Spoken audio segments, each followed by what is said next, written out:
intéressant quand on essaie d'organiser une rencontre internationale, c'est de sélectionner des expériences qui peuvent parler à un public français. Et alors, pour le coup, là, vous avez quand même une diversité de zones, de territoires, une grande métropole, une ville comme Cascais, et aussi, donc là, le Fife, je pense que c'est plus comparable à ce que ferait un département. Alors en France, on a 2 départements qui ont lancé un budget participatif, on a Paris, et on a un autre exemple prometteur avec le Gers. Et je pense que du coup, ça peut inspirer d'autres territoires, parce que finalement, comme vous l'avez vu hier aussi avec les présentations, il y a quand même beaucoup de villes dans des zones rurales qui lancent un budget participatif, et je pense que ça peut être un bon exemple. Je pense qu'avant qu'on prenne des questions, on aura 20 minutes de questions. Il y a 2 points que je voulais mentionner qui parcourent comme ça l'ensemble des 3 présentations. Le premier, c'est le fait que dans les 3 lieux cités, on a un rôle. Alors là, vous avez un mot qui s'appelle communauté en français, qui se traduirait très bien en français québécois par communauté. En français, ce serait plutôt vraiment les citoyens de manière générale. Je pense que le service dirigé par les citoyens, je pense que ça pourrait rendre bien cette idée-là. Et que ce soit pour le suivi des travaux, que ce soit pour la réalisation des projets, ou que ce soit la question à New York de la fusion des projets organisés par des délégués, non pas par des techniciens, je pense que c'est des choses qui pourraient aussi inspirer cette question-là. Donc on voit que selon les lieux et selon les manières de faire, on a une participation des habitants à chaque stade qui peut être un peu différent du standard qu'on retrouve en France. Ensuite, le deuxième point, c'est ce qui en anglais s'appelle les barrières de la participation, mais je ne sais pas comment ça fait vraiment. Enfin, oui, c'est les obstacles à la participation. Comment dans chaque ville, ils ont réussi à travailler, alors que ce soit avec la question de l'accessibilité pour les différentes langues à New York. On voit que l'outil aussi de voter par SMS aussi, maintenant, on en discutait hier durant le dîner, à New York, ils ne sont pas certains d'avoir des téléphones pour pouvoir pour pouvoir voter, alors qu'au Portugal, il y a plus de téléphones que d'habitants. Enfin, il y a plus de numéros de téléphone que d'habitants de numéros de portable. Donc ça montre que beaucoup d'habitants ont un téléphone au moins.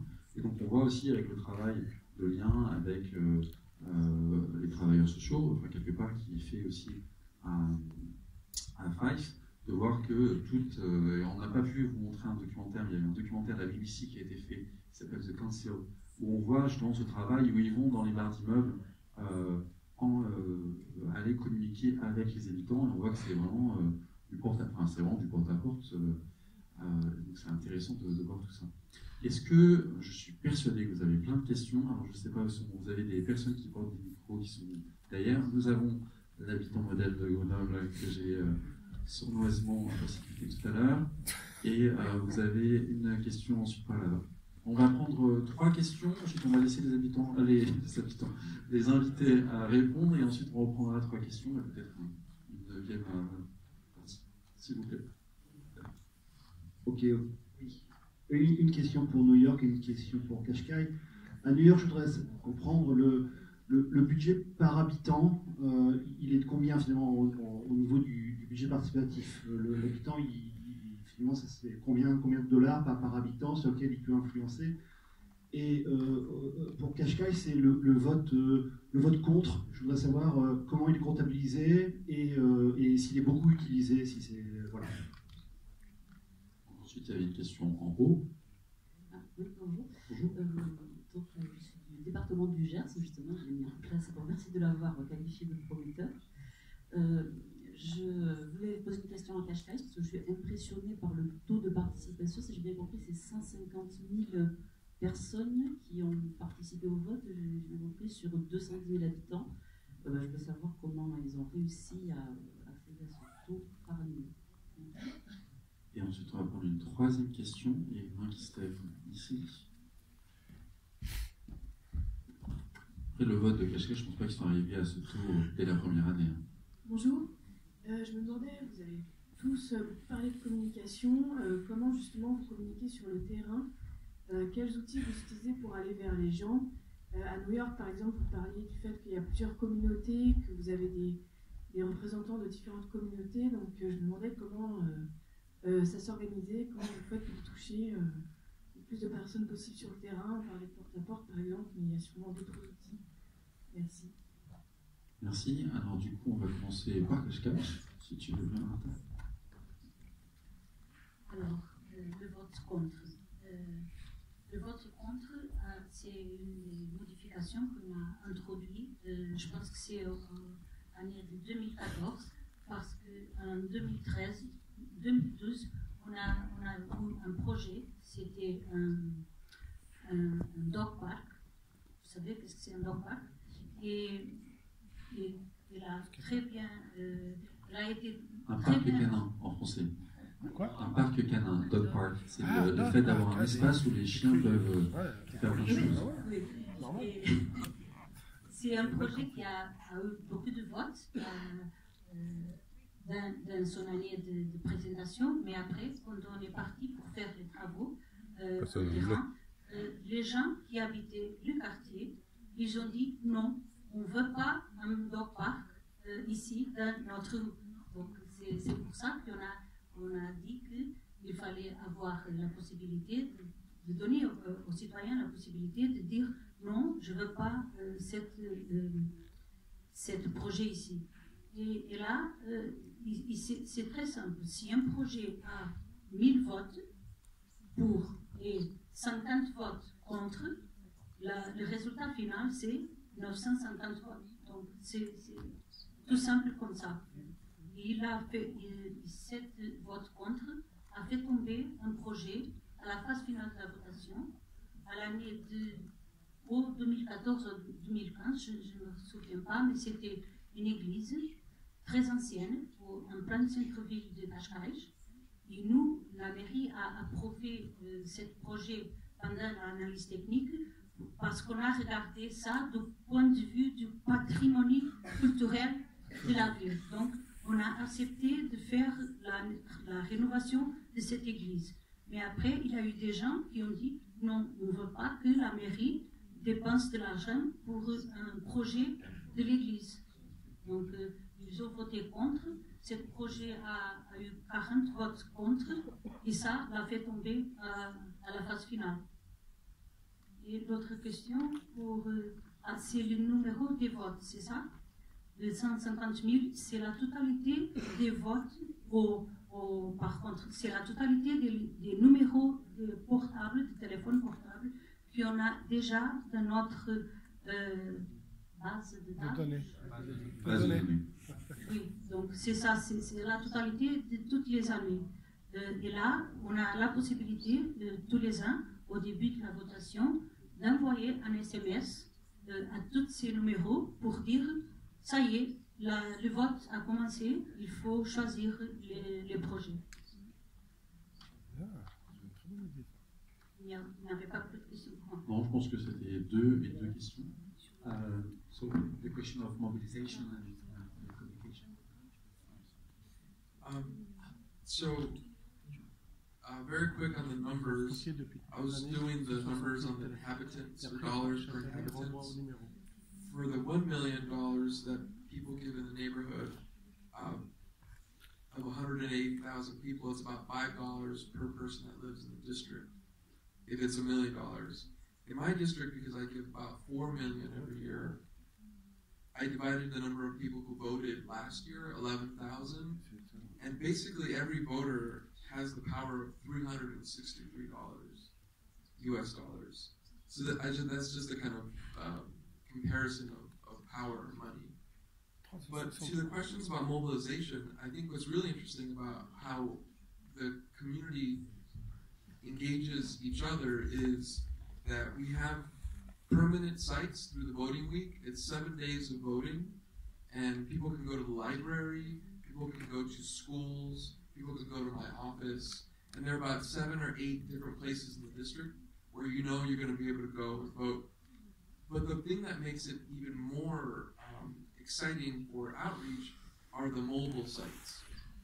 The mobile sites are community members coming in and taking a box, this beautiful decorated box, and they walk through the neighborhood. They go to the park, they go to parties, they know where the parties are, they go after church, after religious activities. They'll sit outside at the table, and as people walk out, people already know that it's going to happen, so they'll go to the people. And I think this is another interesting thing for us in democracy. Do we wait for people to come to us as government to vote, or do we go to them? And we really decided to go to them. And so we know what's happening in the district, and we'll go to the people to get their voice. We have online and mobile as well, but in my district, because people are very afraid right now because of Trump, people don't want to put their name on in a database and use their phone. So this is why paper has been so important for us in getting that immigrant vote from the community, because everyone can vote no matter their immigration status. Est-ce qu'il y a des questions? Je note aussi qu'il y a, je ne sais pas si ça a été précisé dans la présentation de Carlos, mais ce qui est important, c'est quand on vote, on vérifie l'identité des personnes de manière systématique. Hein. Si je ne me trompe pas, je ne sais pas comment vous le faites pour les migrants qui sont sans documentation.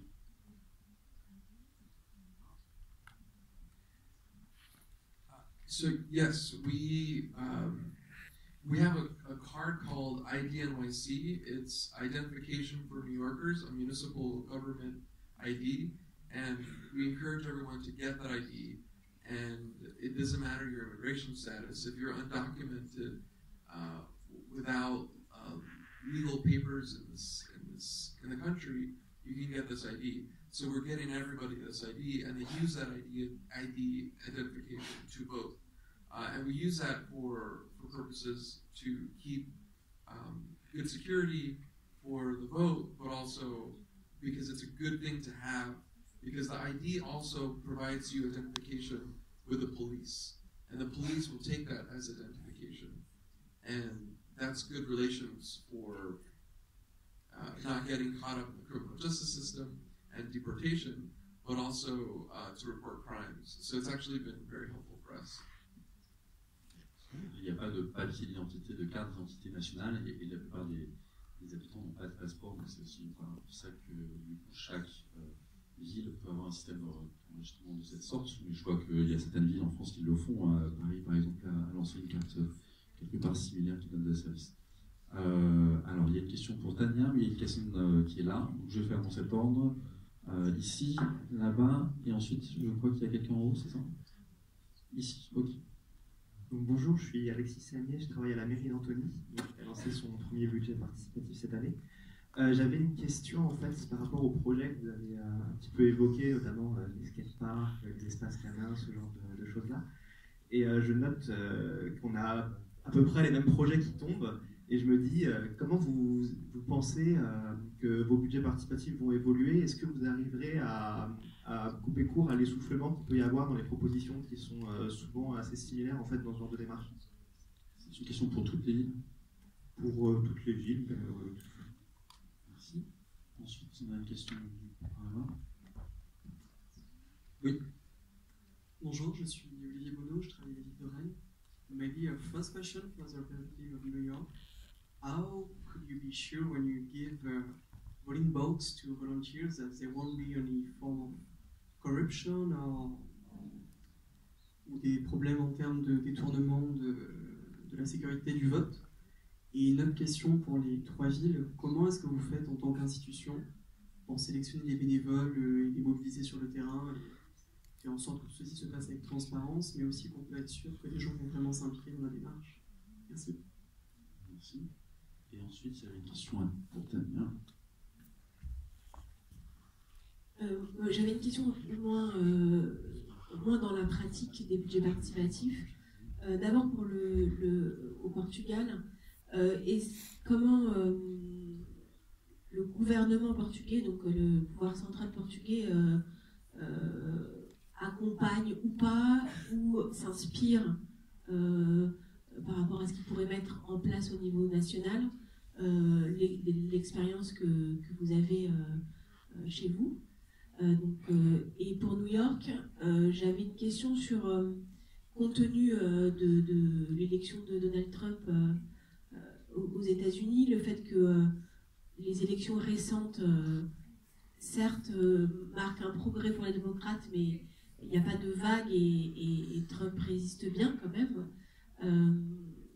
Et tout le monde est encore étonné du fait qu'il résiste à ça. Est-ce que justement le développement d'expériences participatives dans certains districts et le vote récent au niveau de la ville de New York sur le fait qu'il y a cette volonté de développer le budget participatif à l'échelle de la ville, est-ce que ça participe d'un mouvement qui, voilà, dans la société américaine, qui est un mouvement de mobilisation par rapport à un pouvoir qui est pour le coup de plus en plus autoritaire et qui va à l'encontre justement de ce type de mouvement de participation citoyenne. Je rajouterai une question. Est-ce que vous avez eu des projets pour décorer la Trump Tower?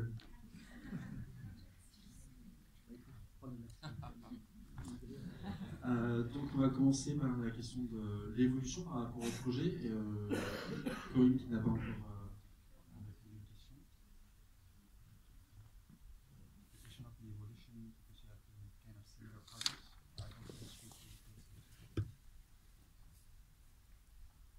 No, in terms of the evolution projects, it's not quite the same. So, but I think if you do things by theme or domain, then that does bring forward, depending on what the parameters are of what you're doing, will bring forward different projects or different ideas, or different focus. How do you select volunteers? I think more and more, I think in designing processes, it starts with who is interested in that communities and coming in and co-designing and being part of that process. But it's still on quite a small scale, so we haven't really had to address any issues of how that's done and not had any particular problems. It would be a great problem to have. But you do add volunteers for university and commissions. Yes. So how do you select those people? Not in terms of sort of mini public or citizens jury, but probably more through that dialogue, that discussion. You know, maybe an event where people are posing ideas, people feel quite strongly and want to be more involved, similar to what Carlos has described. You know, people that want to make a difference and want to do more than just come along to a meeting and share an idea. So it's really just working with people. Est-ce qu'il y avait des questions pour Martha sur la question pareil, de l'engagement des bénévoles et comment éventuellement on réussit à réduire les potentiels problèmes de corruption, et de la question aussi de Tania sur l'influence du gouvernement national et comment... Alors, pour les bénévoles, on accepte les bénévoles que des employés de la mairie. Ce sont seulement des gens qui travaillent à la mairie qui peuvent être bénévoles pendant tout le processus, parce qu'on a une norme dans notre règlement qui empêche les employés de la mairie de participer au processus du budget participatif comme des porteurs de projet. On ne peut pas présenter nos idées parce que après, au niveau de l'analyse technique, etc., il y avait toujours une porte ouverte pour dire qu'on est en train de favoriser nos collègues. Donc là, les bénévoles sont que des fonctionnaires de la mairie, et aussi parce que c'est plus facile pour eux d'orienter le débat pendant les sessions publiques, parce qu'ils sachent presque toutes quelles sont les compétences de la mairie, quels sont les projets qui sont en cours, etc. Donc c'est plus facile pour eux de faire ça. Et dès qu'il y en a le calendrier des sessions, on partage avec tous les collègues de la mairie et les gens s'inscrivent, tout simple comme ça. Après, on fait une petite formation avant, chaque année, avant de commencer les sessions. On donne une petite formation aux collègues pour qu'ils les suivent. C'est intéressant, et en même temps ça interpelle, ça veut dire que les personnes qui travaillent pour la mairie de Cascais sont des citoyens de seconde zone, puisqu'ils ne peuvent pas participer au budget participatif. Ils sont pas. Ils sont des citoyens de second rang, des cycles moins importants. Non, non, c'est pas ça, mais c'est pour empêcher de la fraude, de la corruption. Leur influence. Voilà. Oui. Et du coup, il y avait aussi la question, alors il y a la question de l'évolution, comment vous voyez le budget participatif de Cascais à long terme, et la relation avec le gouvernement national. Alors, je pense que c'est des choses complètement différentes. Notre gouvernement, je pense qu'il ne s'est pas inspiré de notre budget participatif, parce qu'il était, comme vous avez dit ce matin, le Premier ministre, c'était le maire de Lisbonne. Et c'est lui qui a lancé le budget participatif en 2008 à Lisbonne. Donc c'était quelque chose qui le va à cœur, je pense. C'est pour ça qu'il a lancé le budget participatif au niveau national. Juste une petite précision, parce que je suis certain que tu ne le diras pas. Pour le budget participatif portugais, sans parler des enfants et des écoles, pour le budget participatif national, donc c'est des projets de développement dans différentes zones, c'est 3 millions d'euros par habitant. Donc en gros, quelque part, et certains portugais qui se moquent, ça fait 50 centimes par habitant. Et donc, au-delà de la partie, c'est bien de tenter au niveau national, quelque part, il y a aussi la question de l'investissement qui peut-être évoluera, j'espère, évoluera avec le temps. Et à l'heure actuelle, c'est vraiment un test plutôt qu'un projet totalement bien développé. À Cascais, par exemple, les citoyens, l'année dernière, ont décidé sur 6 millions et 200 000 euros. C'est tout à fait différent du budget que le gouvernement a pour le budget participatif, c'est 3 millions d'euros. Et les autres des règles, on ne peut pas présenter des idées qu'on veut dans tous les domaines. Ils ont faire, je pense que c'est 4 domaines d'activité, et on peut présenter que des idées sur ces domaines. Vous vous souvenez des thèmes, parce qu'il me semble qu'il y avait la question des... Il n'y a pas de transport, par exemple, les transports, non? Non, c'est l'éducation d'adultes. Je pense que c'était au niveau des espaces verts aussi. Et je ne sais exactement pas quelles sont les autres deux. Mais il fallait aussi qu'une idée pour le budget participatif national soit partagée aux bénéficiaires de municipalités différentes. On ne peut pas présenter une idée que pour Cascais. Il fallait ajouter une autre municipalité. Et sur l'évolution à long terme du budget participatif? C'est vraiment énorme. Ça a été commencé avec une petite groupe et un petit budget. Et là, c'est vraiment un projet qui s'est...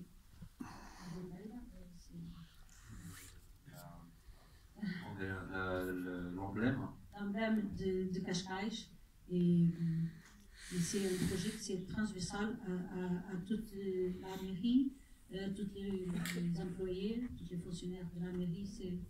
C'est vraiment un projet qui a gagné du espace propre. Merci Martha. Ensuite, du coup, donc, pour les dernières questions pour New York, on a la question de l'évolution, la question de la sélection des volontaires, et est-ce que le budget participatif est une réponse à l'Amérique fabriquée par Trump? So, I want to be quick and say